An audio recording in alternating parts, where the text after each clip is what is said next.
check my internet settings, make sure. Yep, I'm good.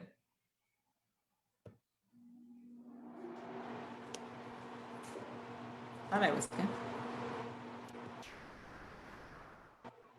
Hello and welcome.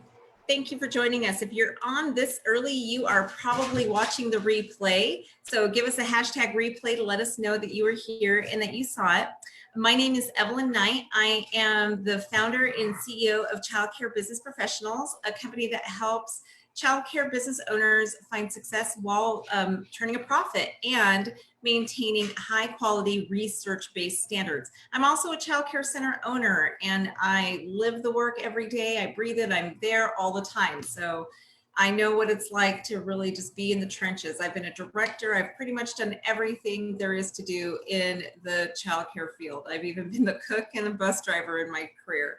So I'm gonna welcome my guest here today, future Cain. She is helping me host this series that we're doing today on the social emotional literacy for early childhood educational leaders and how that really applies to us when it comes to diversity and equity. So Future, go ahead and introduce yourself. Hello, everybody. Welcome. Our apologies for us being a little behind, but unfortunately we don't control technology, but we're here, so welcome. We are hoping you watch the last replay because that will give you a foundation of where we're going to be building on today. And as Evelyn stated, my name is Future Cain. Who am I, right? That's the question. First, I'm a mom. I'm a mom of 2 kids. That's important. I am also a person who has traveled to 3 different states and worked in the education field for more than 20 years. And I've been in special education, so I come with a basis of psychology, and my beginnings in education started with children who had autism, teaching the PEC system.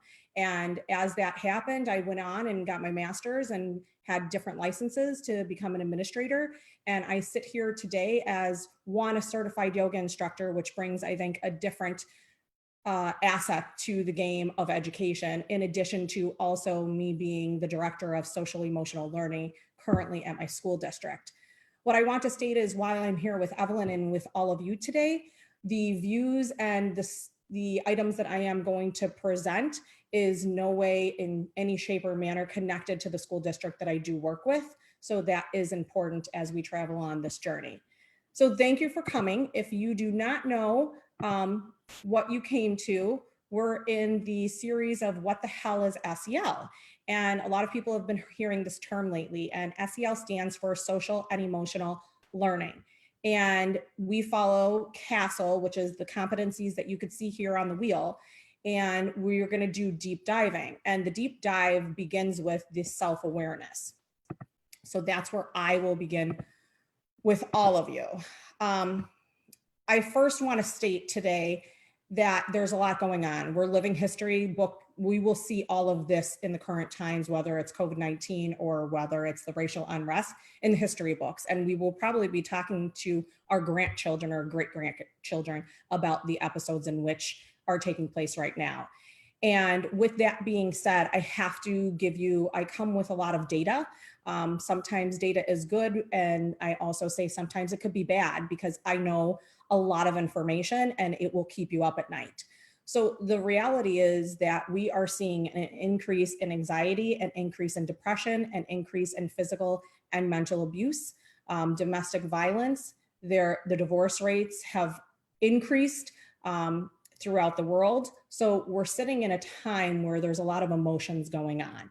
And kids are having meltdowns, an increase in meltdowns or an increase in them being secluded and not knowing how to deal with themselves. So that is the why of why I'm on a mission, just to educate everybody on social and emotional learning. The order for today's layout is going to be going into what's the definition. And we wanted to talk about equity because that was one of the questions that was brought up from last week. And we don't want to ever not answer some of the questions that people are bringing forth. Then we're going to cover the episode questions that some of you had. Then we're going to do a deep dive into self-awareness because that is the foundational period of where we can build on all of the other competencies in the wheel. The other 3 components that we're going to talk about is how SEL is important to the current times and how and who it applies to. And then lastly, how can you help, not only as adults, but I'm sure there's plenty of you sitting here like I am as a parent, right? We might be in the childcare business, but we also have parents, we are a parent or maybe even grandparents. And then there's going to be 2 resources that I wanted to show you as well. I'm going to ask, Evelyn will help me read the questions because I can't see them, but at my core, I'm just a teacher. So for me, if I go to presentations or conferences or webinars, it's hard for me to be the person who sits and gets. So because that's difficult for me, I'm going to ask you if you could join in, if there's questions that I'm asking, if you'd like to share in the comments, and then Evelyn will be kind enough to read those out, because that's what I want. I want to form a community. We're all in this together, and my voice is one. I am one voice in all of this, and everybody brings a lot of beauty to the table and different perceptions and views that I think would help everybody. So if we're forming a community, I really truly want to do that. So what is social emotional learning? I have it here for everybody. We did go over it the last time, but if you're new, I want to cover that again. So social and emotional learning is the way that both students and adults learn and practice their attitudes and the skills that are necessary for life, right? For us to thrive. And it's understanding our own emotions, setting and achieving positive goals, feeling and showing empathy for others, establish and maintain positive relationships, and making responsible decision choices.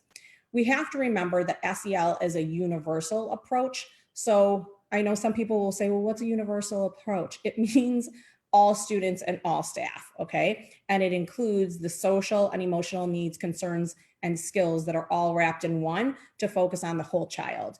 Because at the end of the day, we do know academics is super important to any kid, and athletics is super important to every kid.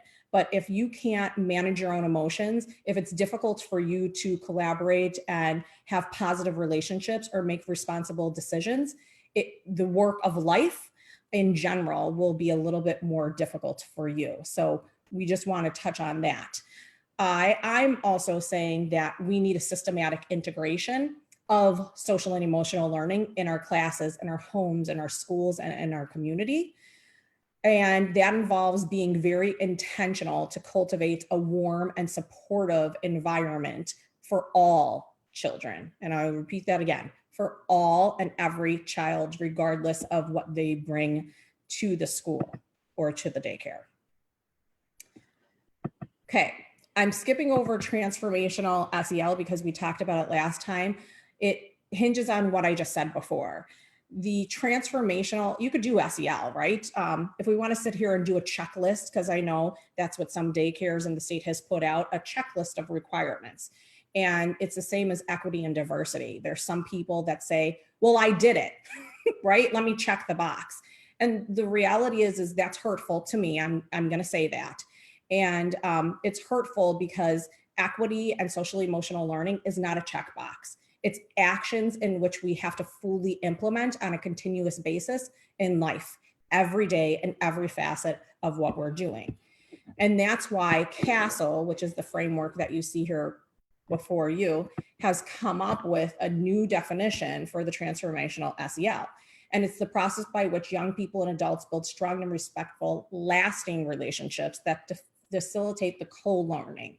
And I think the new ad is the co-learning, because oftentimes as teachers in the daycare centers or in schools or even at home, we say, well, I'm here to teach you.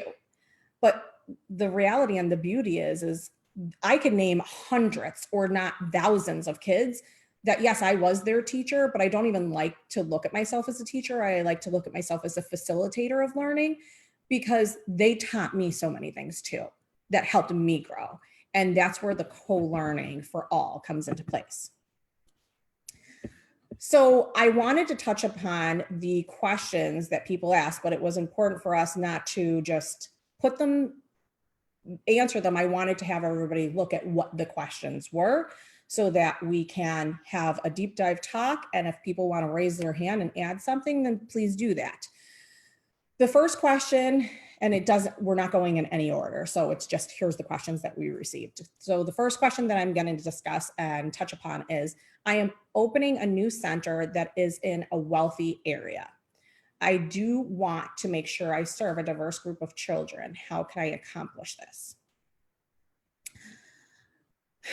Okay, so I think it's going to be important for some of you to know my story, right? In order for me to fully answer this.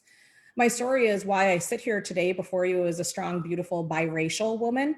I grew up with my mom, and my mom is Italian American. And the area that I grew up in, I'm originally from Pennsylvania, was an area with all white people. And when I say all white people, I mean all white people. I mean, I was the only, and I'll repeat that again, I was the only minority in my graduating high school class. So I'm that kid, right? I might be that one kid that you have in your daycare center, or possibly the no kids that are in that daycare center and in whatever area. So I guess the question is, one, I don't have the demographics of where your daycare center is centered. And that's what you have to look at, because is it centered in an area where the reality is you might not ever get any minority or people of color? That might be it because of where you're situated. I know Wisconsin, where I'm at right now, just isn't that diverse out of all the states I've lived in. So we can't just make people appear if they're not there in the demographics.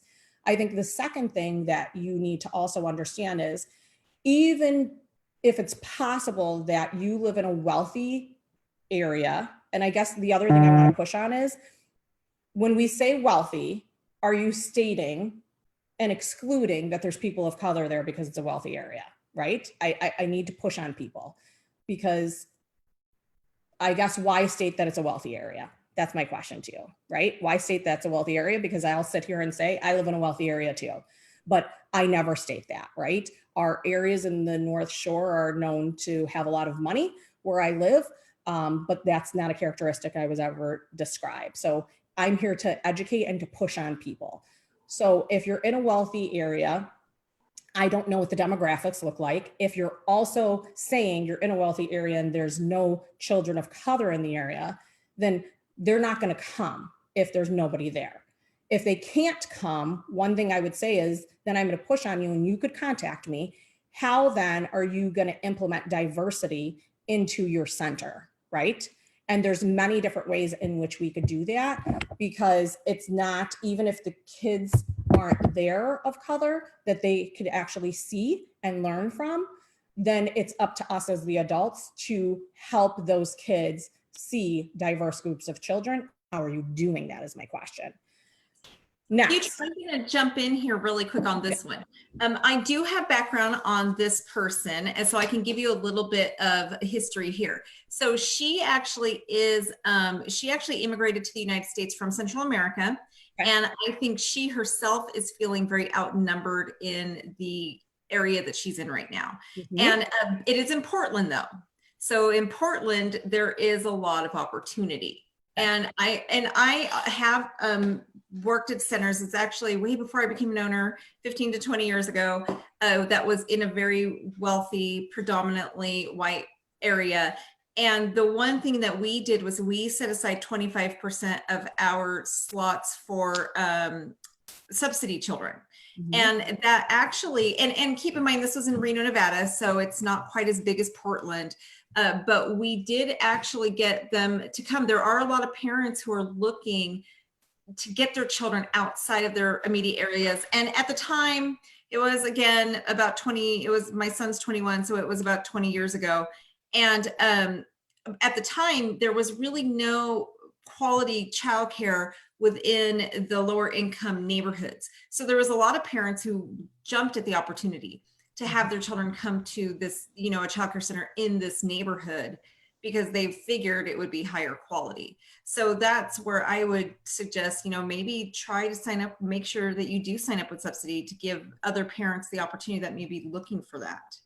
Now, the other thing I will caution as a parent, right? And as a parent who's a minority, if you want more diversity, if your website and the culture that you have built isn't welcoming, right? If I go on your website and it's all white people, but yet you want people of color to come to your daycare, I feel a little apprehensive to take my kid there, to be quite honest, right? Because you don't show at all that you value any diversity just by the picture I'm looking at. Because was super anal when I was putting my kids into daycare. And just because I come from an educational background, I'll grill you on everything that I know, the laws and the data. So I guess what's your presence too, right? Because as much as I don't agree with this statement, but this is what people believe. Perception is reality. So what perception are you putting out there of your daycare center would be my question. And I also have to say too, and I know you and I have had this conversation, but you also have to look at that within your staffing. Yes. And, you know, I've told you about how we do have a diverse staff, and that's part of the reason I've always made sure, just so that you're welcoming. One of the things is, like you were saying, if you're the one person in that center that is, it's lonely. And so you're trying to attract children who, I know when I was speaking to this person, she was saying that they are predominantly Spanish speaking.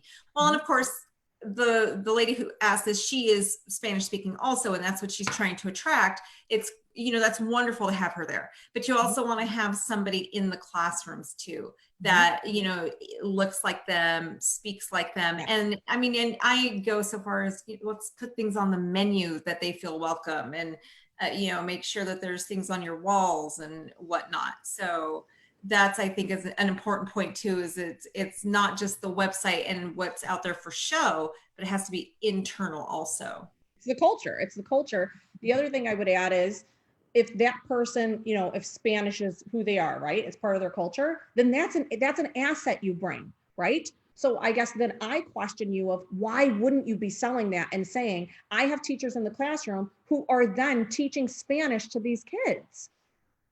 That's a huge benefit for any family if they're going to be getting that. So I think those are all things that reach out to me, right? So I could brainstorm of all these beautiful things that you could bring into your center that you already have. All right, second question. I have a lot of Mexicans within my community, so I would like to hire a Mexican teacher in order to make the children feel more comfortable. Is this a good idea? So here's the reality. And remember, this is my personal experience, right? That's what you have to remember. The fact of the matter is 80% of schools, and I'll repeat that again, 80% of schools are comprised of white teachers. Okay. In addition to, if you go to the higher ed colleges, right, post-secondary education, I think it's either 5 or 8% of professors are Black, right? So there's not a large representation of people of color in general in education. So obviously, if you're Mexican, you're a person of color. And if there's a lot of Mexican children, I always say, if you see it, you could believe it. It's hard for you to believe you could become anything. If I never saw a Black teacher, in my mind, as awful as it is to say, I felt like it was an impossible dream to get to because I never saw one. I didn't have one until I got to college. So if I can't even see it, how could I believe I could become that? And there's things that we teach our kids very unconsciously, very early on, whether that's boys play with these toys, girls play with that, or boys like this color, girls like that color. What are you teaching the kids, inadvertently or not, right now? So I would say, absolutely. Why would you not? I'm going to push you to say, why would I not hire somebody who is a teacher that is like those kids? Why? Because that teacher is going to be able to relate and help others understand the kids more than somebody who doesn't come from that culture. And you could bring a lot more inside the classroom and then help educate everybody else on diversity that aren't people of color when you look at that. I guess the other thing I would say is, can that teacher speak Spanish too, right? I think that's an extra asset. But I'll say this, and there's not many people probably on this call, and that's the reality. It's unfortunate, but I guess I would have anybody raise their hand currently in life, and I'm in my 40s, right? So I don't know how old the people are on this call. How many of you have ever had to experience being the only one of that race in a place that you've gone? I could name thousands of times where I was literally the only person of color there. So But that is not many people's experience. So if it's not your experience, it's hard for you to understand what children are feeling when the people that are educating them don't look like them at all. And maybe it's difficult for them to relate. Does that make sense? Okay. Third question, how can I make sure children of different races feel comfortable in my program? I'm gonna be honest, it's not that complicated, right? It's not that complicated. But that's why I'm on a mission to help people to truly integrate social emotional learning into daycares, into homes, into schools, businesses. Because the reality is unless you sit with yourself, you can't come to the table to have a courageous conversation. You can't come to the table to have a courageous conversation to actually hear, right? Because we're so busy thinking of the next thing that we're going to say as people, we don't often seek to understand before being understood. And I think that COVID and this racial unrest has proven that the perception is not reality, because the perception of everybody thinking all is good, that wasn't a lot of people's reality. That wasn't my reality. It wasn't good. And there were improvements in many different facets, including education, which we all sit in right now, that need to have improvements in the systems, because it's systems that are creating barriers for a lot of our kids. So how could you make sure that your different race of children feel comfortable? I'm going to say to you, you have to have conversations, right? Have you taken the time to have a conversation with those parents? And here's the reality. They might not want to tell you, right? For fear, that's the reality, that their kids might be disciplined more, or they won't get included, or that they'll be asked to leave the daycare center. That's where we're at this point in the nation, right? A lot of us feel uncomfortable. Now, I've been super vocal in regards to the work and equity, because I have to be. I have 1,600 kids at my school district depending on me. My kids, and a lot hinges on this. So I would say, one, have the difficult conversations with your parents. If you don't feel comfortable because maybe they don't look like you, then I am more than happy to have those conversations, because what they tell me and what they tell you might be two different things. The other thing is, have you had a conversation with your children and ask them, how do they feel, right? Do they feel comfortable here? Do they feel safe? What things do they like? What things would they improve on? And as adults, oftentimes we don't want to sit and hear that, but I caution you to say, why would you not want to hear it? Because it's only going to make you grow, and it's going to make the other children grow. The other thing I think that is important in this work is with the children feeling comfortable. Have you created a culture and an environment that makes them feel comfortable? Are your people trained in social emotional learning? Have you had training in equity? Have you even had discussions as adults in your daycare center in regards to what is going on? And are we treating our children? The other thing I would say for you to do is look at your data. What does your data look like? What are the demographics? What does the discipline data look like? There's lots of things that you could uncover, but if you don't have a system and you've never done a needs assessment, you probably don't even know what to ask. And I'm not faulting you for that. And these are great questions, but you have to begin somewhere. The other thing I think about too, when I think about that, is you said this before, Evelyn, right? Your posters, what videos are you showing? What things do you celebrate? Are you allowing all parents? We all celebrate, right? Everybody's different, spiritual or not even spiritual at all. So yes, we get Christmas off, right? But there's other things that are celebrated in the month of December. Do you allow parents to take their kids out for that? Are they penalized or looked at cross-eyed when they do that? Because that's their staple, right? And the norm, and I'm going to put it out there, and it might be hard for some people to hear, the norm in America has been white, straight, Christian. And if you don't fall in those three boxes, it's not as easy for you. So how welcoming are you of all those things outside of those three boxes that I just described? And how do you show by actions inside your daycares that you are?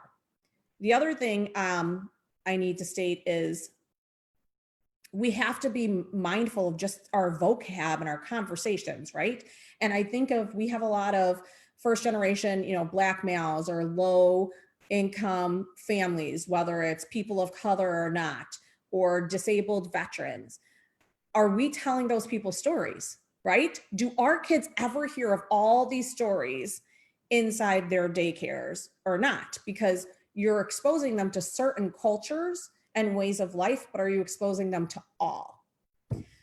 Last question is, I really don't understand the difference between equity and diversity. Can you explain? I can.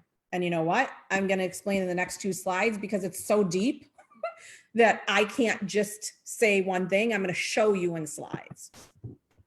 All right. So I think what's important is equity. What is it? Because we keep hearing everybody's throwing out these terms, equity, inclusion, and diversity, and what does it mean? And those are great questions. So thank you, whoever asked that question.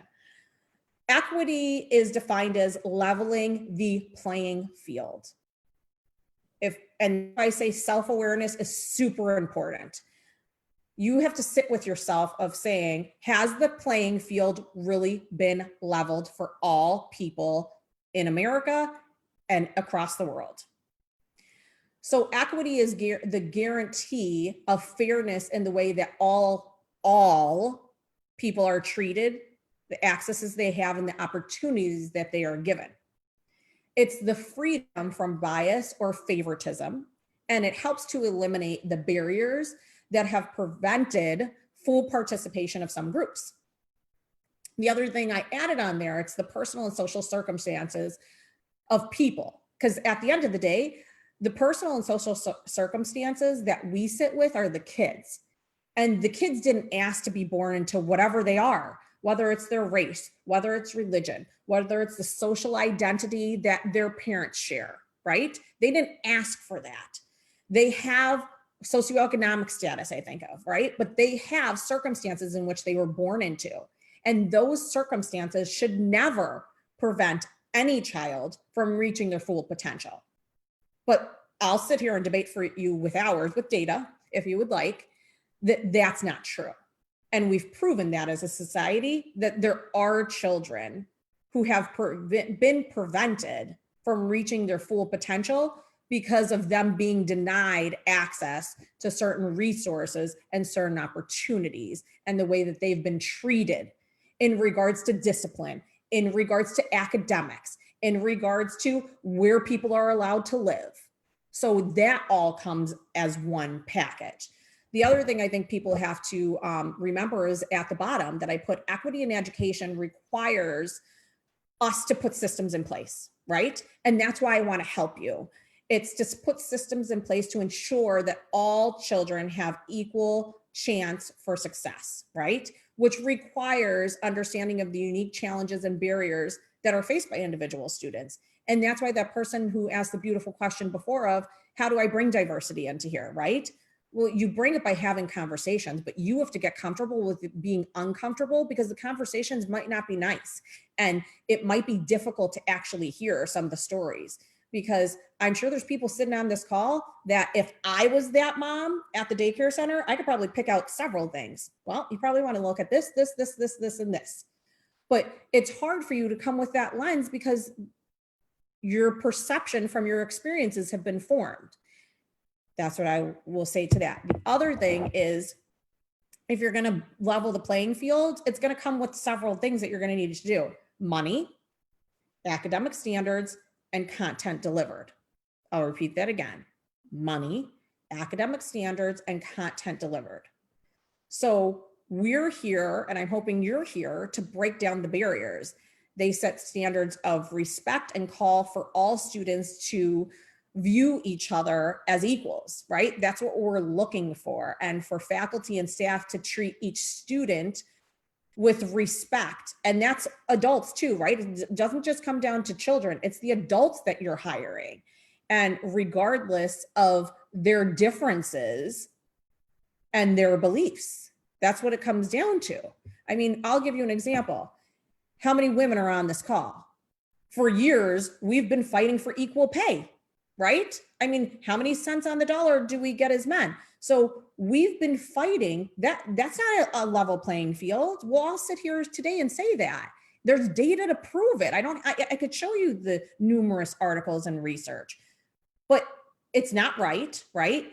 We haven't been treated with an even playing field. We haven't been given access, and we haven't been given opportunity. It's the same thing, but on a way different level scale that I would say is more emotionally and physically hurtful to certain races. Okay, any questions yet or not yet? Sorry, I was muted and I started talking. We have quite a bit of comments, no questions. Okay, But let's hear it.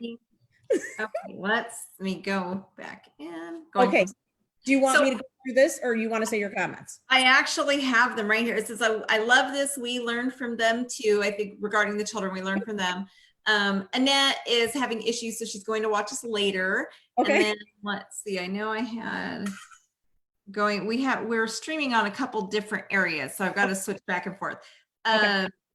Yes, and Susan loves this also, Suzanne, sorry. And then I actually put a comment in there. I had never thought myself about giving parents holidays for their cultures. We celebrate the cultures, and we do make sure that we are intentionally, just acknowledging them, celebrating them. We put the decorations up, so like at Christmas time, we do have Kwanzaa, Hanukkah, and Christmas decorations everywhere. But I actually thought about, do we give the parents that day off? Evelyn, could you give me 1 minute? Sure. Okay, hold on. I'm so sorry. Oh, no problem. So while Future is doing that, I'm just going to let you guys know that's something that I hadn't thought about. We do celebrate, and my tuition is based on an annual basis. So I actually don't really so much give my parents the time off also to for Christmas so much, since it is an annual, but it is something for us to think about as leaders, for sure. Something that we do need to think about is, are we really intentionally making sure that we're observing other holidays and we're honoring that? So if the parents want to use their vacation time during those times, how are we honoring that? So please, you guys, we would love the participation. Give us some comments, some emojis, let us know that you're watching, and let us know that you're there. It does get lonely on this side of the camera, and we do love the interactions. And also, there have been a few questions that have been messaged to me. If you don't feel comfortable putting your questions out here in the public arena, that is totally fine. You guys can message me the questions, Evelyn Knight or the Childcare Business Coach, whichever you want to message it to. I'm more than happy. And then what I'm doing is giving the questions to Future so that she can answer them next week. So we do have a couple more, 3 more sets of this series. So if you want to send me your questions, feel free to. I totally understand that most of the questions we did get were actually messaged to me. A lot of people do not want to put that in the message. And I was just telling the audience about how they can feel free to message me questions if they don't feel comfortable putting them in the public forum. I get it. Maybe next time we could put the settings where you have a list of the people who come, and then they could just directly send you the comment if they don't feel comfortable. I get it. I understand. Yes, that's totally fine. And then also next time we are also going to open it up to the Zoom, so you guys can log on directly to our Zoom webinar instead of having to go through Facebook. Yep. All right. So I think this post that I found, because obviously we're super active on LinkedIn, and I would tell anybody, if you want to learn, right, and help educate yourself, follow me on LinkedIn. Follow me on LinkedIn. I think that will be important for you to do. So the thing that I'm going to state is diversity asks who's in the room, and equity responds who is trying to get in the room but can't. And we talked about this before. We talked about this stating that women couldn't get in, right? We're still not at that point. We're still not at that making $1 to $1, okay? And whose presence in the room is under constant threat or erasure. And I think society has spoken, who's under threat. And we don't want to look at that, at it that way, but I'm going to be honest and tell you, I'm fearful literally going for a jog right now. That's where we're at. The normal everyday things I'm fearful to do, because the people that have unfortunately lost their lives right now, what they're doing is everyday stuff. It's not as if they're doing something out of the ordinary that you sitting on the call would be doing. So I think that's something to sit with and just understand.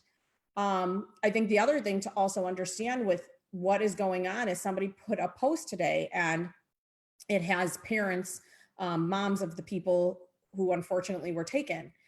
And the fear of when your child leaves your home, knowing my child might not come back, is a very real reality that we're facing right now as Black moms or people of color moms, which is a reality that some of you sitting on the call may never even have to think about.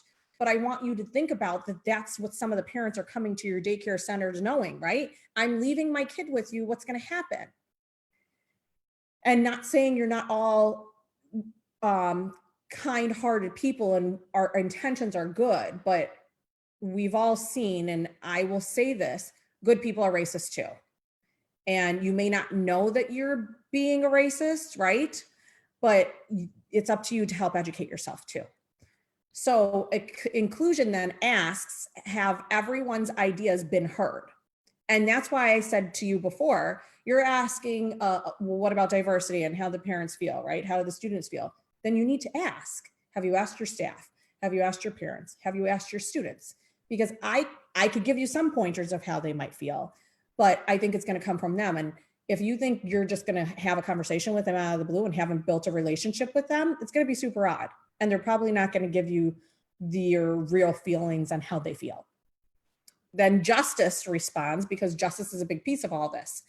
Whose idea won't be taken as seriously because they aren't in the majority?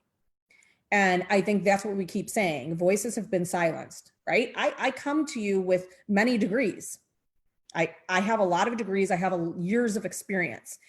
And there are people who will still not take me seriously and will still question how much I truly know. The other thing would be diversity then asks back to justice, how many more of pick whatever minority identity group there is. And we've said if it's outside of white, straight, Christian, you could put any one of those categories in, group do we have this year than last? So how diverse are your groups? Your groups, your friend groups that you hang around with, the groups that you allow your children, if you have them, or your grandchildren to play with, and then your daycare center. Equity responds, what conditions have we created? And that's why I say it's actionable items that you will have to put money behind, that you'll have to intentionally implement curriculum and content, because it's what conditions have we created that maintain certain groups as the perpetual majority here. So we're going to have to tear these systems down. And then inclusion asks back to equity, is this environment safe? And that's at the end of the day what it is. As people, all we want to do is, I don't personally feel safe right now in America. That's the reality. It's a hard reality for people to hear, but that's my reality, because I don't know what's going to happen. And I don't know who's going to be angry on any given day and want to take their anger out, quite honestly, on me, a person of color, that they have no idea who I am, that I have a family, that I'm an educator, and I'm trying to help the world be a better place. So I think is the environment safe? And you may think it's safe, but again, I go back to, how are other people perceiving the culture in which you've embedded at your daycare center? Do all people truly feel belonged is the question.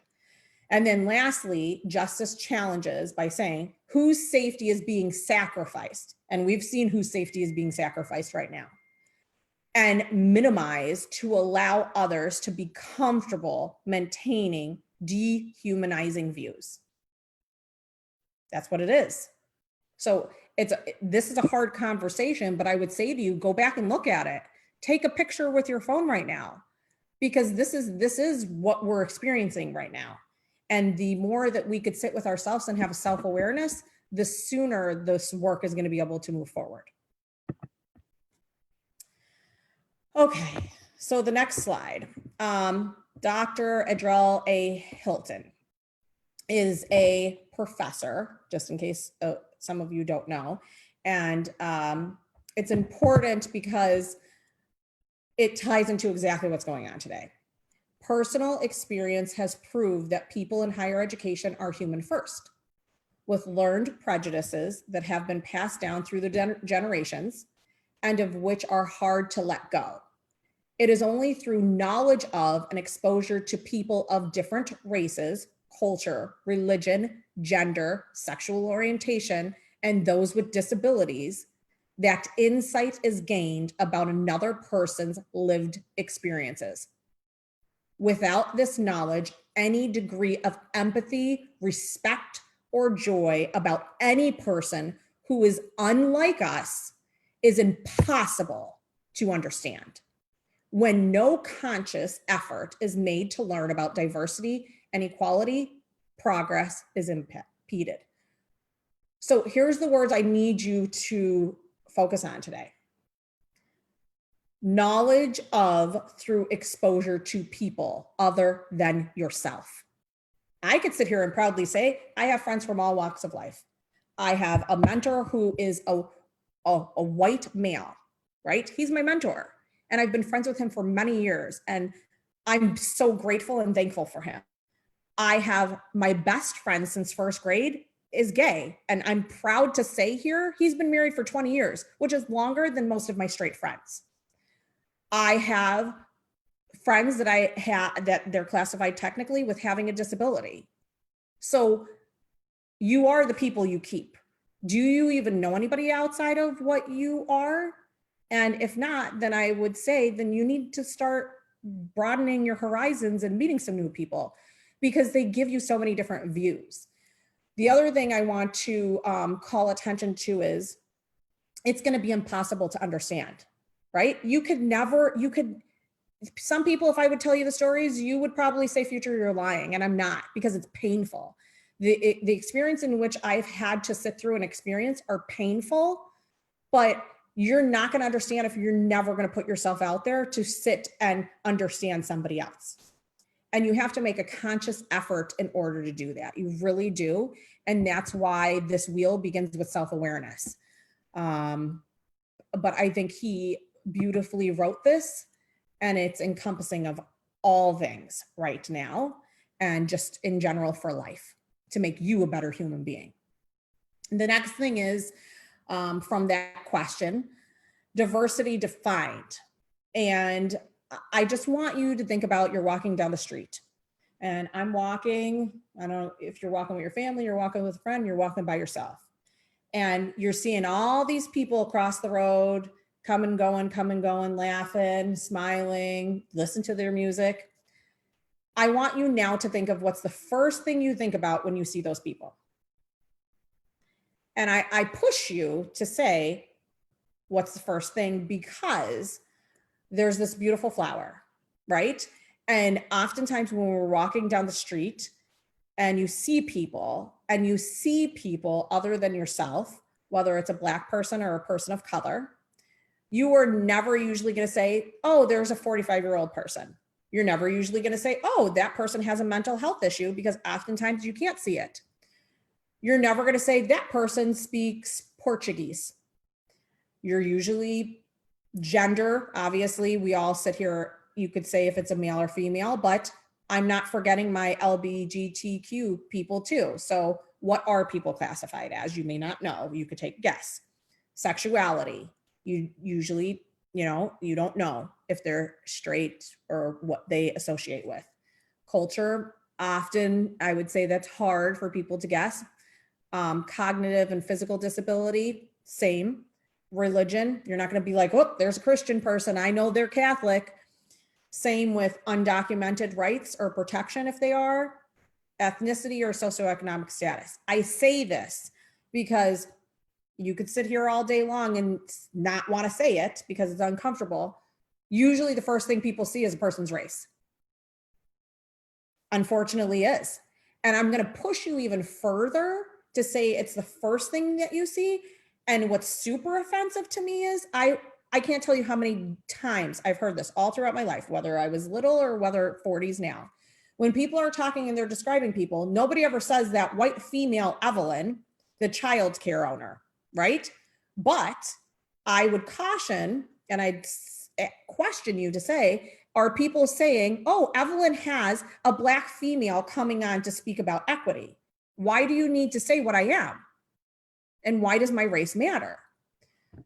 So I think it's important when we're talking about social justice, when we're talking about race, when we're talking about equity, there should be no need for you or anybody to say, whether it's me or a man, I don't care who it is, right? We should never say in a sentence, that Asian person, that person that's Middle Eastern. There is no need, there should be no need for it, because you don't hear people of color ever saying that white person. We don't say that. So I would say take that out of your vocabulary, because vocabulary that people use is very hurtful too. And sometimes people don't know. And that's what I'm here to hopefully educate people on and help them on that journey. I think at the end of the day, what people need to know about this beautiful flower is we all have unique abilities and attributes. And the sooner we could look at the people with their assets that they bring instead of deficits, because it's different than what you may bring, the sooner this work will include and celebrate all races, all colors, all ethnicities, all nationalities, all religions, all socioeconomic statuses, veteran status, all education levels, all marital statuses, all languages, all ages, all genders, all gender expressions, all gender identities, and all different learning styles. So at the end of the day, the exposure to diversity depends on you. And it depends on how are you going to include it in your life and how are you going to include it in the daycare center's life.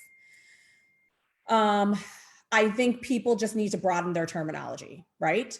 And I have something written because it was important for me to provide it to people. Years ago, I was a representative of what people will consider diverse stakeholders because I'm an African American or biracial. This provided a narrow perspective that didn't truly embrace my identity or the varied identities that I have. Other factors in one identities were not considered. Now factors such as socioeconomic status or gender identity may be considered when referring to diverse populations because we've broadened our perspectives, right? We're now including those into every day of that has to be considered too. With this broadened definition, inclusivity of someone's varied identities are considered. And that's all I'm asking you to do. I'm asking you to please broaden your vocabulary and broaden your view of things so that you can include all, because this is all encompassing to any given person. Okay.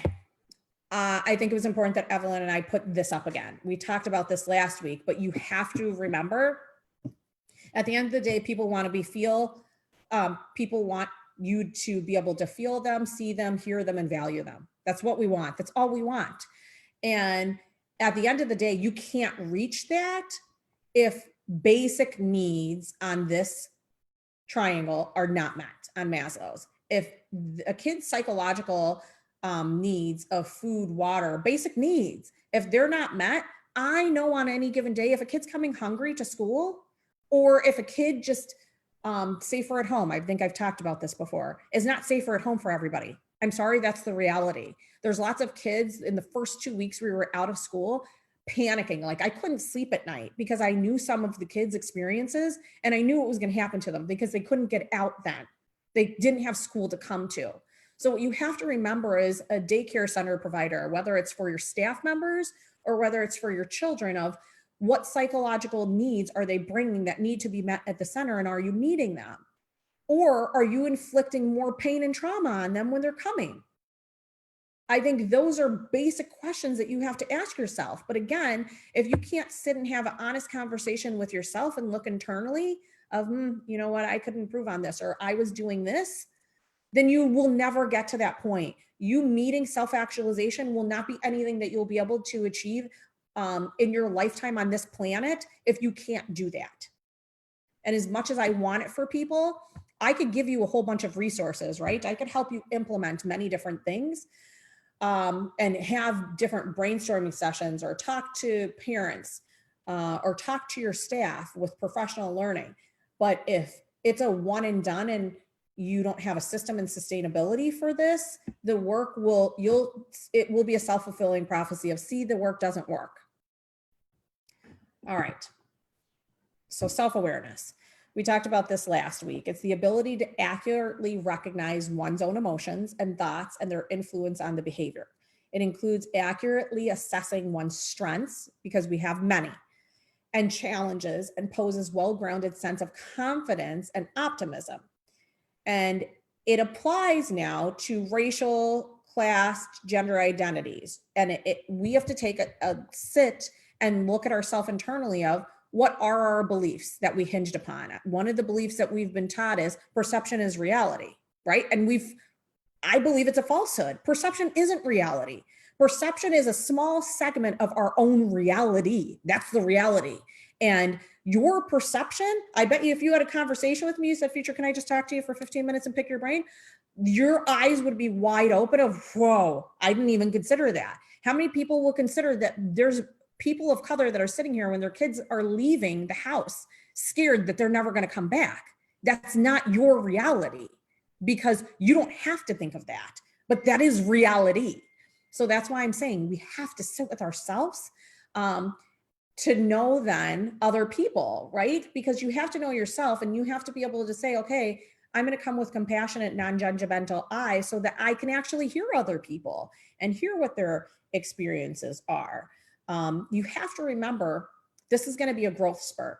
And I don't know if you remember from when we were kids, I remember the times when I grew, it was painful, right? Like my sides hurt.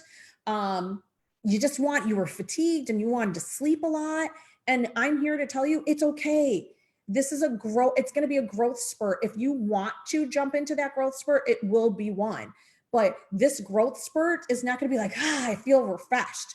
It's going to be painful at times, and it's going to be hard, and it's going to be fatiguing of you mentally and physically, but it's so worth the growth, right? Who would have I don't want to be 12 again. I love being 40 something. And I hope you guys are embracing your age too.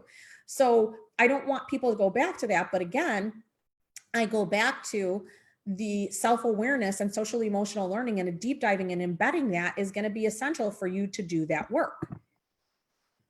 Okay. I'm assuming, and I could be wrong, right? We have a lot of people who are not people of color on the calls. Am I correct? Okay. So it's important for me to help educate you. I don't know how educated everybody is, but I think this is something that you need to hear and you need to understand. Robin DiAngelo, and she's a white author, and obviously I will promote her because the book is good.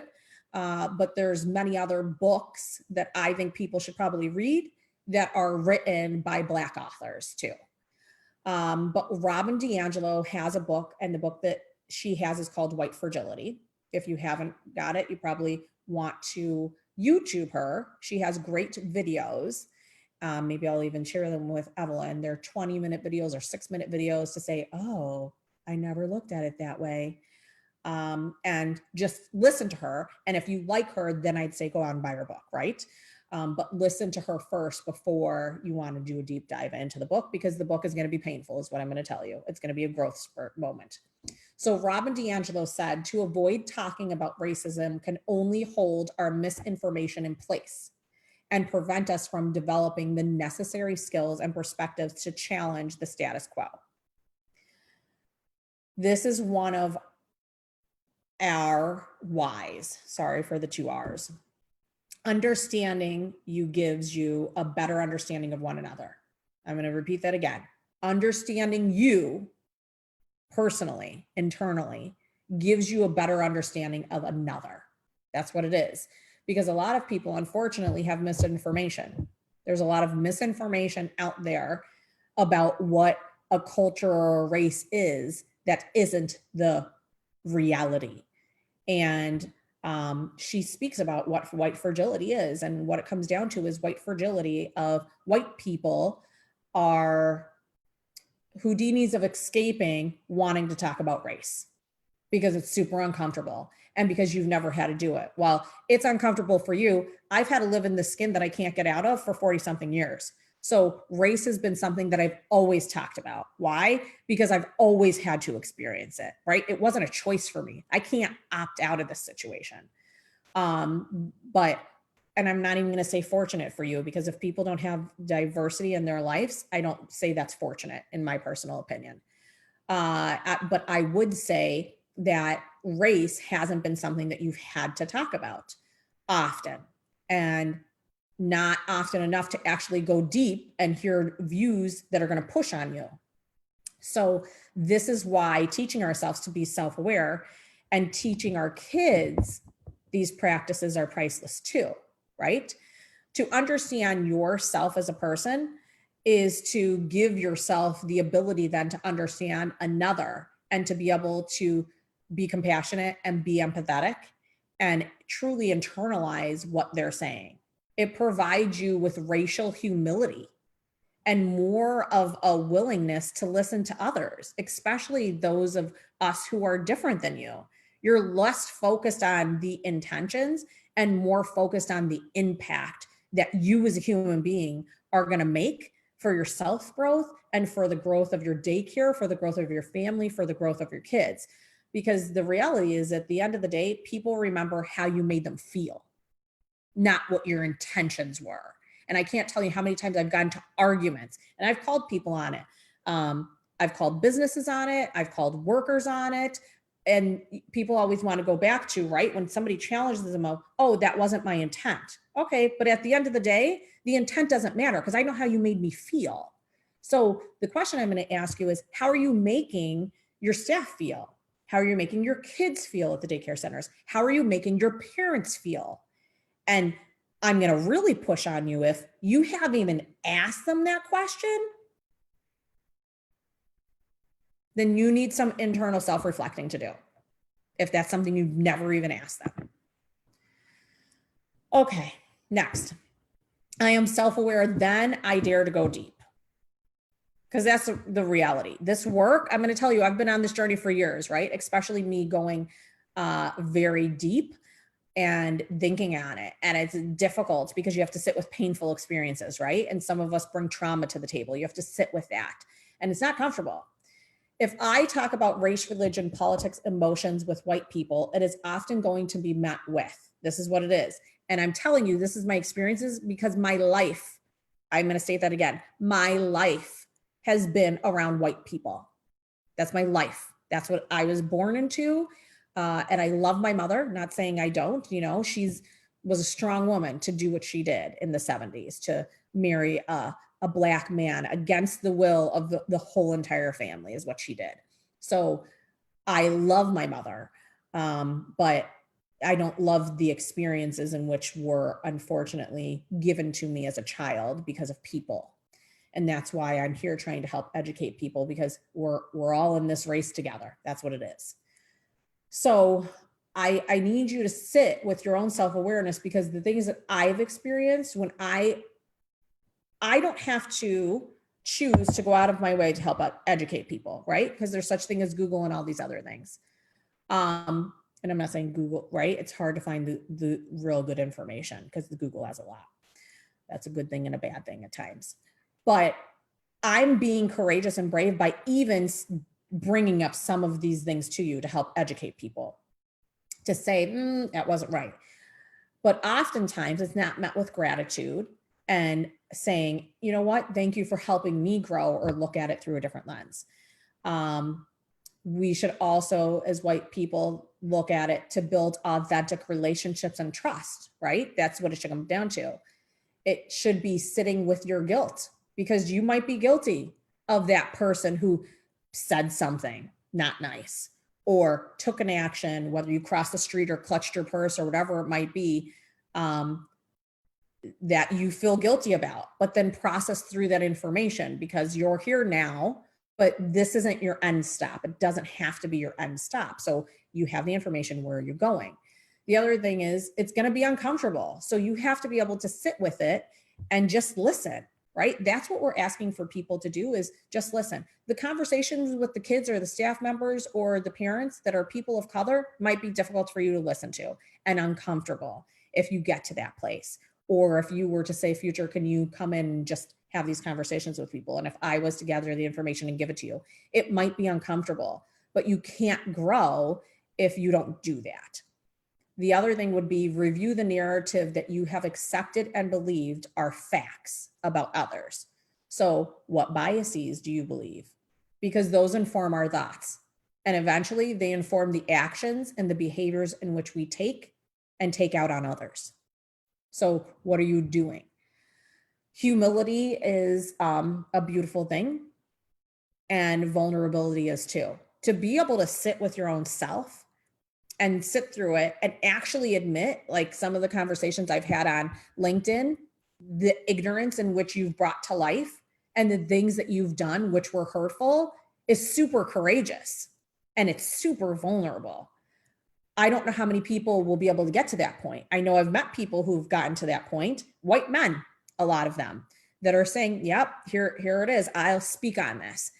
And I applaud them for doing that, because it's not easy. We have to come always with a non-judgmental, compassionate lens. And it has to be, I believe you. I can't tell you how many times I've told people stories and they either physically say to me, or look at me like, no, that can't be true. Now, luckily, we have video, right? We now have evidence of stuff that's going on. But it's sad that we've gotten to a point, and it pains my heart, that we've actually gotten to a point in society where I have to videotape somebody for anybody to actually believe that situation took place. It should never be to that point, because then I would push back and say, well, if a white person called, would they just automatically believe them without evidence? It's questions you need to sit on and just believe. People aren't going to make stuff up. The other thing is interest and engaging.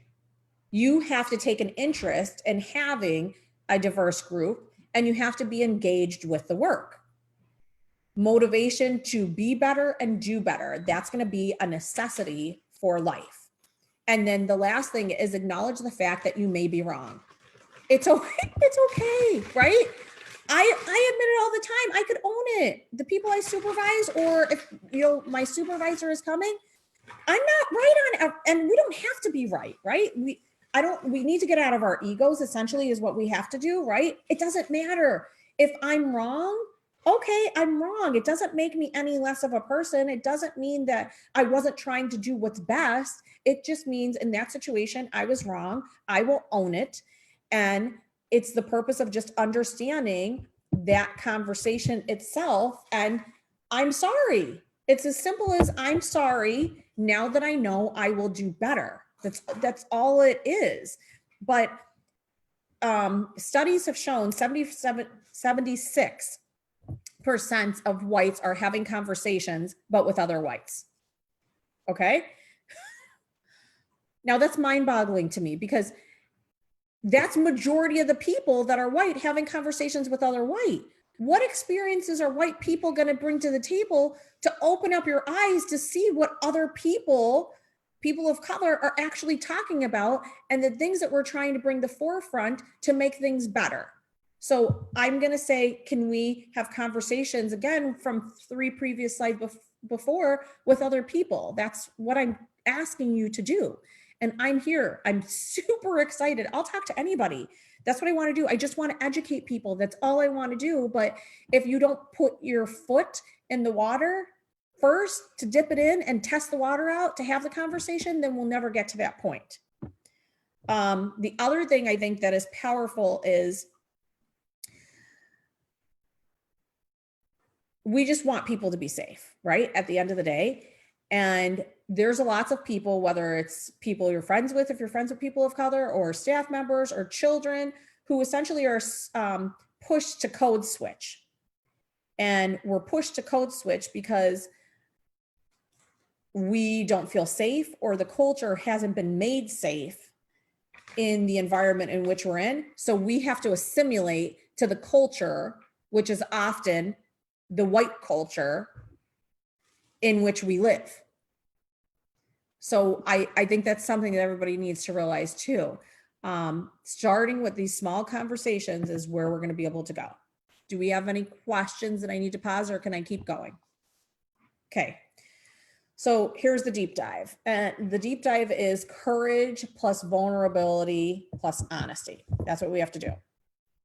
And I want people just to sit on this, right? Because these are all questions that are going to bring you to your own awareness. And they're difficult and they're vulnerable questions, but you have to be courageous with yourself and be non-judgmental, right? Some of the stuff that I say to myself, I would never allow anybody to say to me because we're so judgmental of us. So I need you just to sit with yourselves.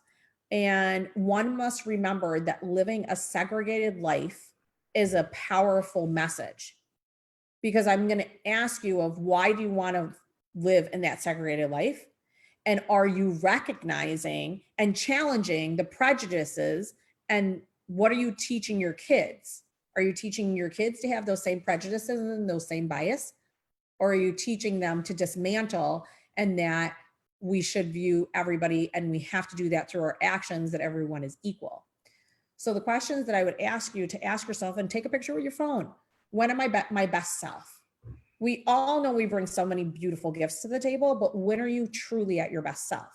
The next question would be, what kind of person do I want to be today? I don't think anybody wakes up from their bed to say, you know what, I'm out there, I'm coming to be just really mean to the kids at school today, and I'm going to make somebody cry. Nobody wakes up to say that. I would hope everybody, especially those in education, got into education because you want to service and help. So my hope is that you want to be the type of person that's kind and help others grow. And you want to grow because of the gifts and things that the kids are teaching you too. How am I showing up on any given day, right? Again, I'm going to go back to the falsehood of perception as reality, because what your self-awareness is of yourself might be very different than what people are perceiving you as. And I'm actually going to do, I keep telling everybody, follow me on LinkedIn, because I'm going to be doing a challenge this upcoming week on self-awareness. The other thing I think you need to state is, what are your strengths? Help you to be aware of your own biases, but you have to get there. I can't get you there. I can ask you questions to get you to there, but you have to sit with yourself, and you might want to tell me what those are. What am I inadvertently or advertently teaching children? And I say that's children in your daycare and children, if you have them at your house, whether you're a grandparent or whether you're a parent, an aunt, an uncle, whatever it might be. What are you teaching them? Because you're teaching them stuff, but I bet you probably don't even know you're teaching them. When negative thoughts in yourself are arising, how do you deal with them? And that's a piece of the self-awareness, right? If I am being angry and frustrated, I know where that shows up. It shows up, my neck gets tense, my shoulders get tense. But if you don't know yourself well enough, it's going to be impossible for you to have that understanding. And then I'm going to question you of, how are you truly implementing SEL into your classrooms then, if you don't know where your own emotions are showing up? And if you don't have an identity and a label and a name for those emotions, how do you teach other kids then to be able to have the vocab and to work through those things? When negative thoughts arise, how do I deal with them? Because they're going to arise. I can't tell you how many negative emotions that were coming up in me as soon as COVID hit, right? The fear, the shame, the judgments of, oh, I'm not the best mom here right now. But then what are you doing with those thoughts? I always tell people the anxiety and then possibly going to a depressive state goes into fact because we have judgments of ourselves, and then we're replaying those judgments. That's what we're doing. We're replaying. And then it forms into anxieties or fears. And then sometimes we go into a not great state. How do you stay grounded when you're feeling overwhelmed? I am huge on self-care. I keep putting out messages to people and checking in with people, because we're in a mental marathon right now, whether people want to see it that way or not. We are in a mental marathon, and I do quotes each week. I've said it in my quotes before. It's a mental marathon. And how you're taking care of yourself when you're feeling overwhelmed and not grounded is going to be essential to this work.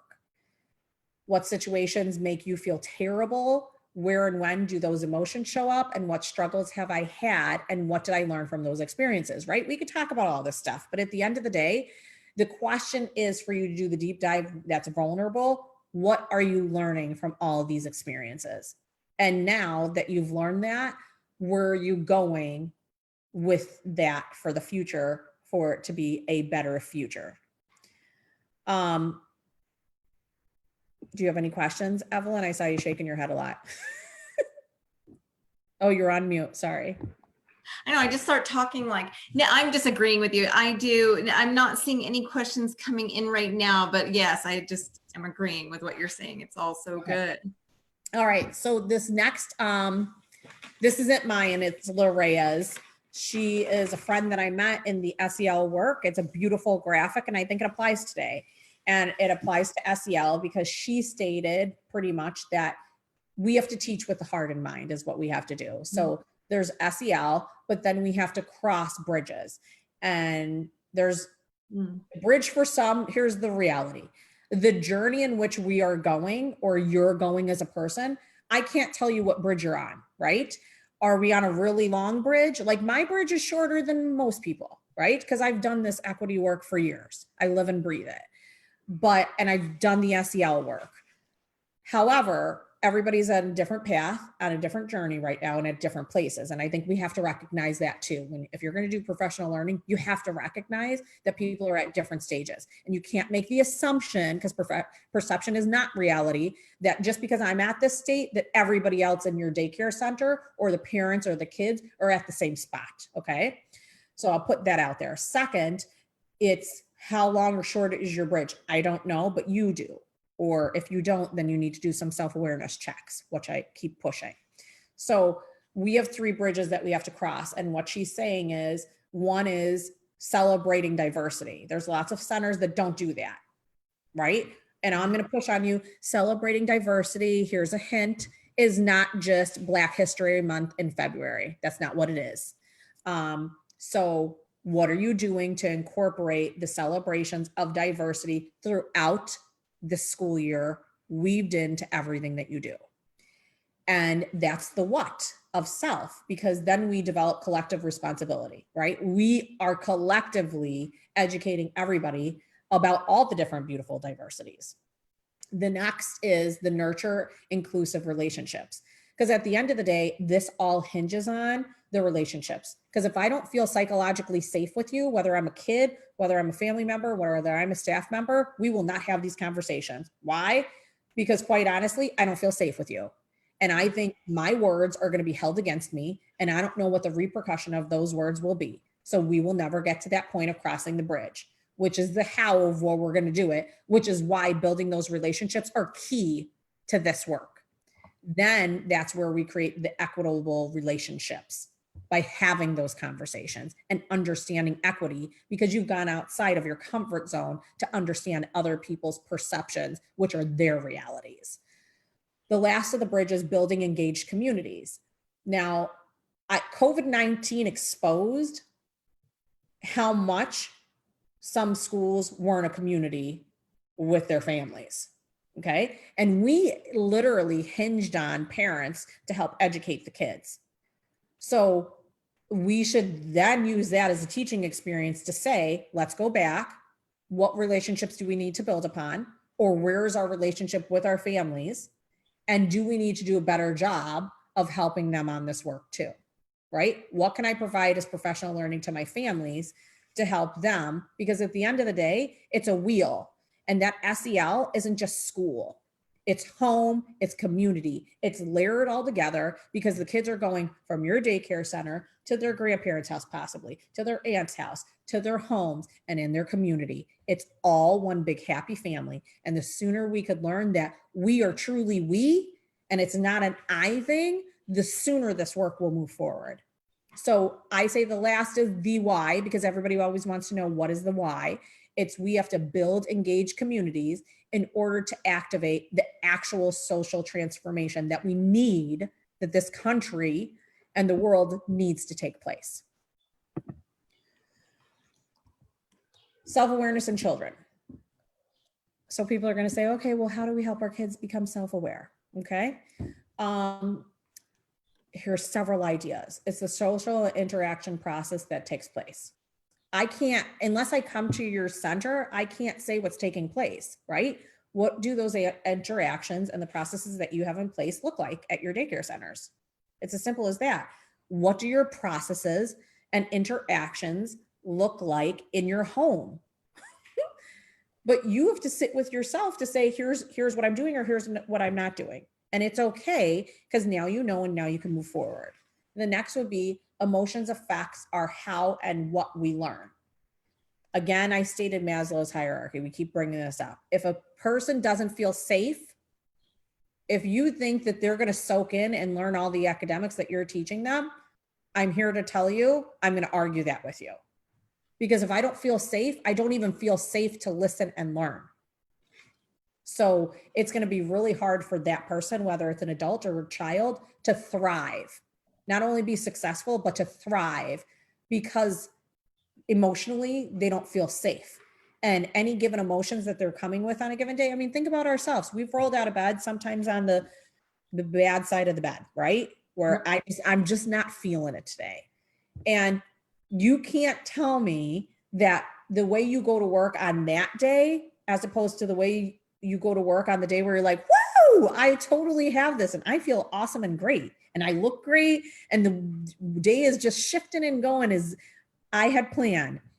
The person that you bring that day for some people is very different.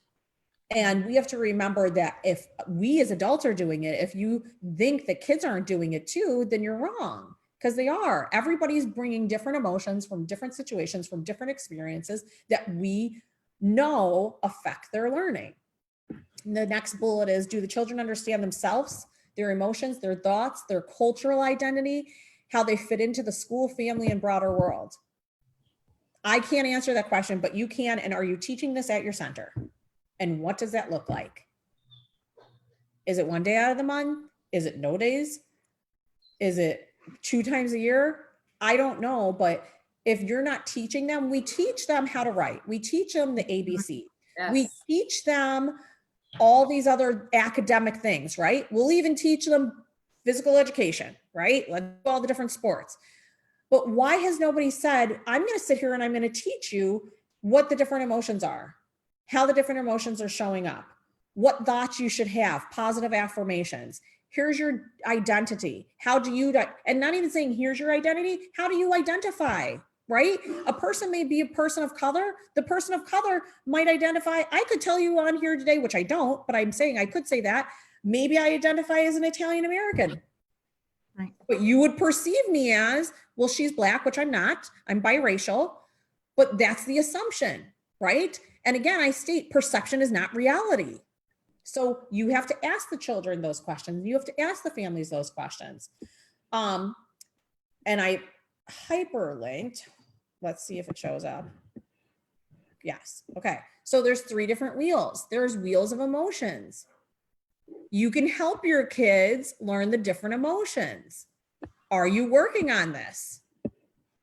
Now, this is something I don't know, but I'm going to push on people to do it. You should be doing this. Oh, sorry. Let me put this over here. So Future, as you're doing that, I have to say that is just one of the biggest things that I teach on. Also, we, in the United States, we just don't really put nearly enough emphasis on brain development. And my background is in neurological psychology. So my childcare center is based on where's the child neurologically right now. And it is social emotional. For early childhood education, that should be our #1 curriculum point. It should absolutely be. And, you know, we stress so much literacy and we push our children too far, too fast. But honestly, what they need to really be successful in life is this social emotional literacy. And that should be our #1 job as early childhood educators. You know, there's so many people, and I feel sad. I truly feel sad. I feel sad because I can't tell you how many adults I run into that they don't know themselves. They don't know themselves. Yes. Now, 20, 30, 40 years old, 50, 60, and you seriously don't know yourself? And Yeah. I feel bad, but at the same time, I don't, because I know the systems that we set up in education, right? There is never a class to teach us any of this stuff. We just expect the kids to know it. And the kids we feed off of energy. So whatever parent or whatever adult is teaching them, that's what they're going to pick up and learn, right? I'm going to learn that when I'm angry, I yell or I throw something. Right. I'm going to learn that I just snatch something out of your hand. If you're playing with it, I don't ask you because I don't have to. So Right. why you should be teaching them, but there's 3 different wheels. There's a variety. So I question you of, that's a resource. Are you using it? The other thing that educators, I would say, should ask is, and you could ask this to yourself, you could ask this to your kids. Why do you feel stressed out right now? Because we know the kids are going to have different emotions at any given time, right? And then it's up to us as the adults to walk them through that. So the questions that you can ask them, why do you feel stressed out? Right? It's always about tell me more. It's not us talking to them. We want them to talk to us.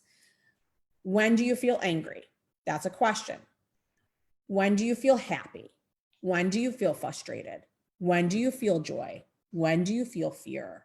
Model how to talk and walk through all this stuff. But again, I'm saying you cannot model, you cannot walk anybody through it if you have not sat there yourself, because you don't know. So how are you modeling and teaching for the others? The other thing is, I'm a proponent of this growth mindset. We have to have a growth mindset, because the effort a child is putting in, even though it might not give you the results that you want to see, is super important, right? And what words are you using as encouragement to have that growth mindset with the kids that you're servicing? The next slide is how and why to live more self-aware. So it begins with the way you think. That's what it comes down to, right? What are your thoughts? I can't get in your mind. You can. So feel boosting emotional intelligence. Are you being more mindful of the thoughts that you have? Is your first thought your last thought? How are you transforming yourself is going to be the question.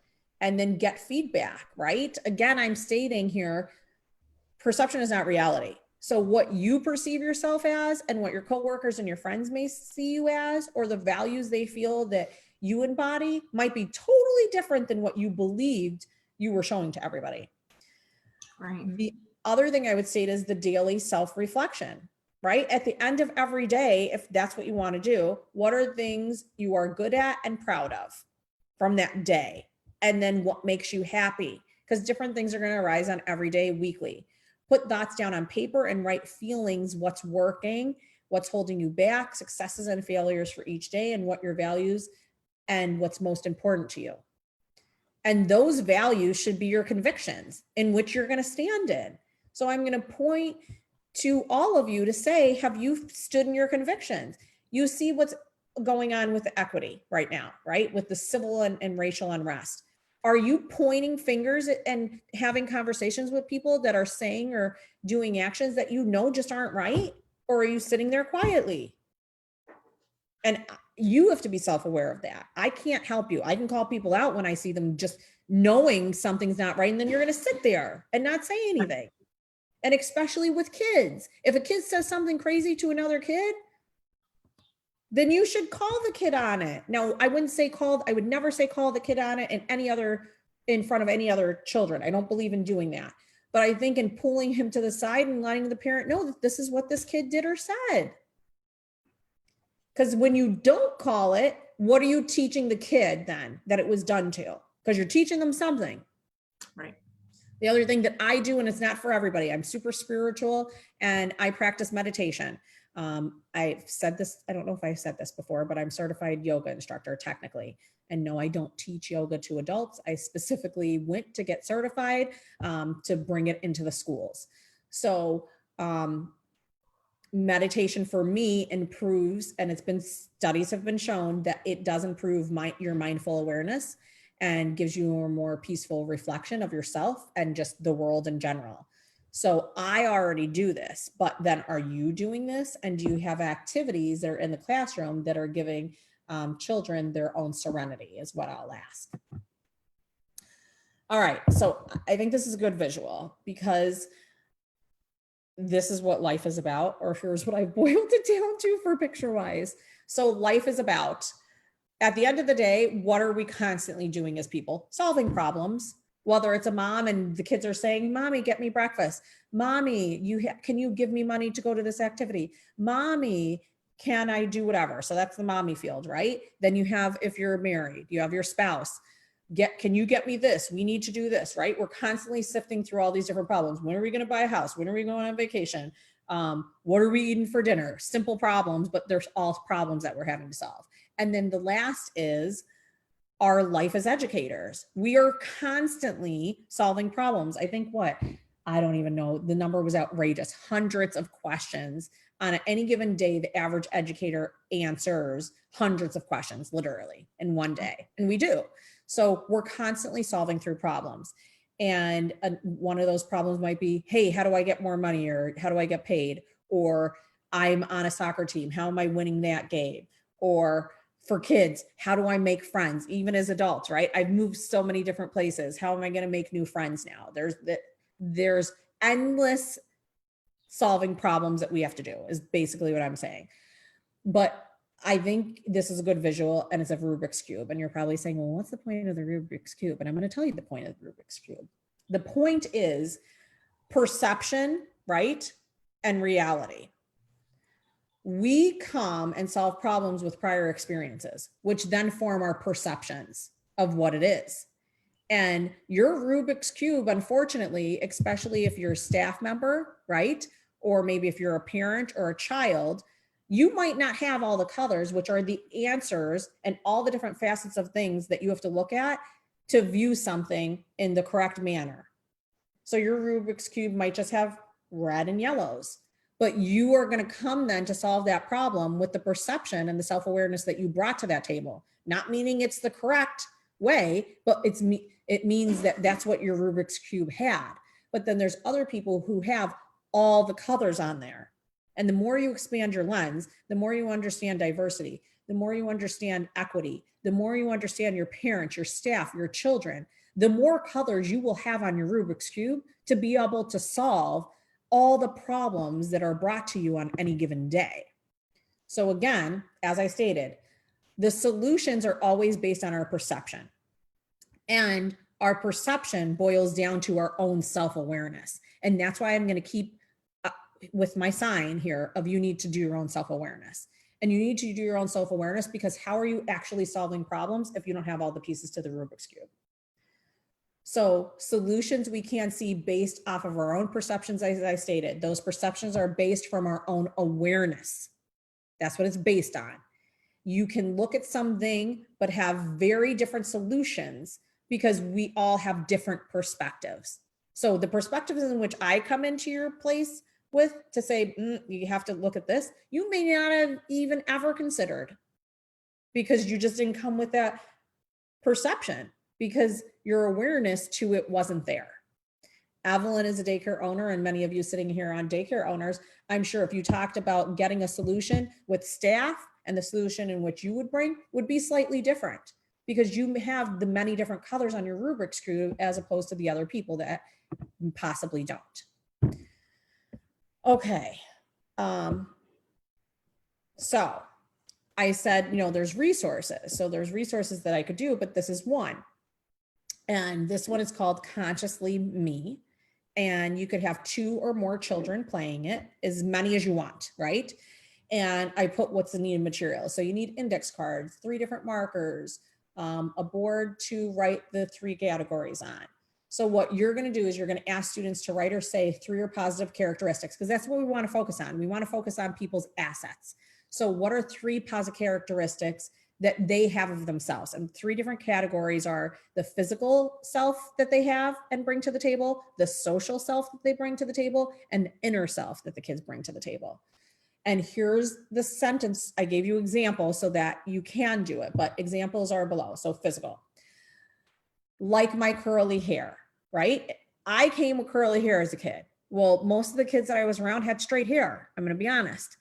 So oftentimes people will be like, oh, your hair is so curly, or comments about it, right? And people might not look as an asset, but we want the kids to own their greatness and the assets that they do bring to the table. So my physical would be, I like my curly hair. I like that I'm tall. I like my nose. So what things I like my smile. Kids could come up with a whole bunch of things at their physical being. I like my beautiful brown skin, right? Maybe they'd want to say that. So what do they like about themselves to help other people understand and see? Next, social. I like spending time with blah. I don't know who it is. Maybe they like spending time with aunt. Maybe they like spending time with mom. Maybe they like spending time with a friend. But then they could put it out there, because when you put out feelings of goodness, you feel good, and people could feel that. I have blank best friends. Maybe they want to talk about their friends. I like that I am social. I like reading books. I am witty. So there's many different things in the social realm that they could use, but these are examples. Next is inner.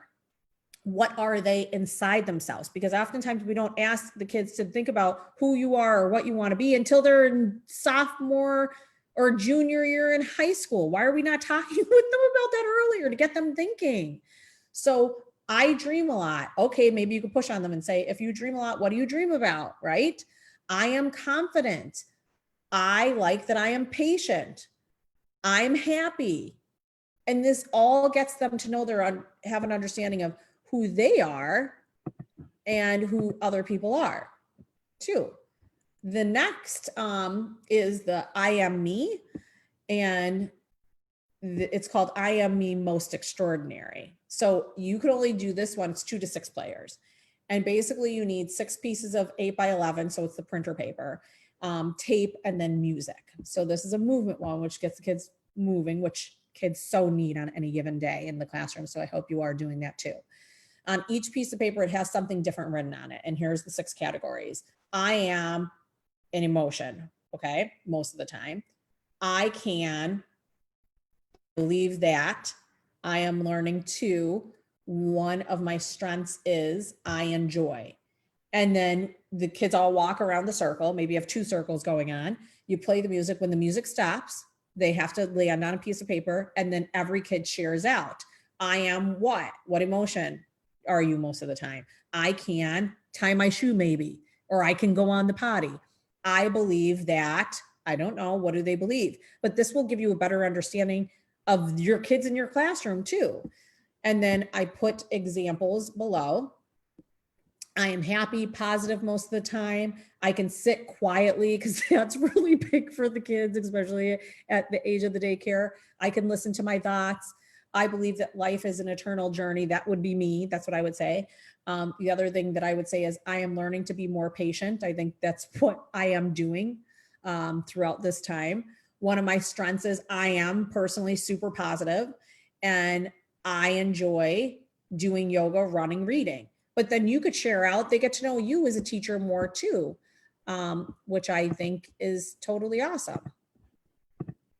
Okay, hold on. Let me pause and go back to where I need to go. So do you have any questions for me right now,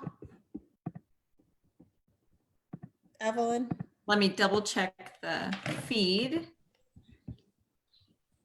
I'm not seeing any right now. Okay. So, I guess the question that I would have for you guys is, can you see, or even you, Evelyn, can you see using that in your class? Oh, absolutely. Yeah. And I think it's stuff like that that will get, kids will talk. I mean, kids will probably tell you more than you want. You know, sometimes, but I think we have to get them to the point to want to do that, right? Are you offering them the opportunities to share who they are with all of you? Because that's what it is. Okay. Can you see it now? Let's see, I can see it, but let me make sure that they can see it on Facebook. Let's see, if you're on Facebook and you let us know if you can see it. So basically, the I Am Me Extraordinary, that was the last one that I just did with the 6 different categories where we play music and they stop on it. At the end of the day, it starts with the adults, right? And we have to transform our learning centers and make them more supportive and make them more safe for all, not for a certain group, not for the majority, but for all children who are coming with many different identities on any given day. We also, I'm saying you should embed school-wide practices, right? This is who we are. This is our culture. And you have to remember that a lot of the SEL pieces are embedded into the Common Core practice, which is the K through 12 learning standards. So the kids are going to receive this when they're going into kindergarten. But then how are you helping for that to continue or to have a good base when they even come to that point? Owning one's own and others' emotions is what we're going to have to do. And I think it's going to be important for you to help, like with the wheel that I shared, label and recognize, analyze emotions and how they affect others. Because at the end of the day, you realize if I'm coming with anxiety or fear, that's what you're going to induce in your kids. Whether you want to or not, they're going to feed off of you. And that's why I always try to stay as peaceful and calm as possible and positive. Is it hard? Yep. Have I had moments throughout COVID where it wasn't how I wanted it to be? Absolutely. But I would suggest that then you're going to have to own your emotions and even acknowledge that, right? Mommy, or as a teacher, I'm very frustrated right now, or I'm very upset. Why am I upset? Tell them why. It's all talking and modeling through because you're teaching them when you're doing that. Evaluate others' emotional reactions, because if I'm yelling at somebody, then you need to be cognizant of the fact of how am I making that person feel then? Because at the end of the day, I've said this before, what it all boils down to is how you make a person feel. The intentions are off the table. It's how you made them feel. And we all know I won't go back to a place or a restaurant if the waiter or waitress didn't make me feel good. So we feed off of our emotions from every facet of our lives. Reflect on how current choices affect the future, because at the end of the day, your choices now affect the future. What impact they will have, I can't tell you, but I know every single thing that we choose to say, choose not to say, actions we're choosing to doing, not doing, will have an effect on the people we're servicing, which right now are the kids and your staff members too. So I guess at the end, I would just say we have a chance to get it right. And I've said this before, by the laws, by the policies we're putting into place, and emerge out of our own consciousness. And it takes your own self-awareness of sitting with yourself to do that. So we are all part of this leadership. You don't have to have a leadership title in order to be a leader. You don't have to. You could be a teacher. You could be a parent. There's lots of student leaders at your daycare centers. I'm sure you could name 5 if I asked you. So we're all leaders at this point. And we are all a part of this change that I'm hopeful to see. And I asked you before about what is going to be your legacy. What legacy are you going to leave for yourself, for your family, for the daycare that you work at, or the daycare that you own? Because at the end of the day, I've said this before, the kids do not care how much you know until they know how much you care. And are you showing all kids right now that you care and that you truly care and will embrace who they are? Because at the end of the day, if we're looking at social justice, it's the view that everyone deserves equal economic, political, social rights, and opportunities. So social workers aim to open the doors, right? That's what we're here to do. If we're in the social justice and we're in that business, then we are going to open the doors of access and opportunities for everyone, especially those who are in the greatest need. And we know who that is right now. So I guess the question that I'm asking you is, what work are you putting into place at your daycares right now, in your homes, to not just say, I stand and Black lives do matter, but how are you doing the work of, I am an anti-racist? and that takes action. So I'd say here's the wrap up. Advance a world built on belonging. We need to build bridges. That's what we need to do. And SEL is the how of bridging. And equity and SEL starts with us first. It's you and I. That's who it is. It starts with you and I. And it's so important because we are helping to raise these kids that are going to be adults later on. And what convictions do you stand on? And I would just ask people to, if you have questions or if something resonated with you, please put it in the comments, because I want to honor and answer all questions that we do get. So the next series, next Monday, I will answer all those questions again.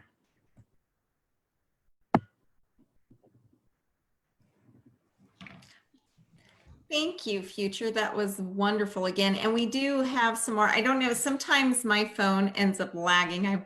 I watch the Facebook on my phone while we do this on the PC. And I have to say, sometimes I'm lagging. There were a couple more contents that have come, or comments. Let me see if I can get back to them. But sometimes it just doesn't work like we hope it would. So let me see. There was one really good one I wanted to point out. Oh, okay. So Olga says it's really good to hear things from an educator's perspective. A lot of cuts across all other professions, accounting, for example. So I think what she's saying is it's just good that in ECE, we're finally hearing this conversation too. It's not a conversation we're hearing a lot of in our field here. Oh. And here's, you go ahead.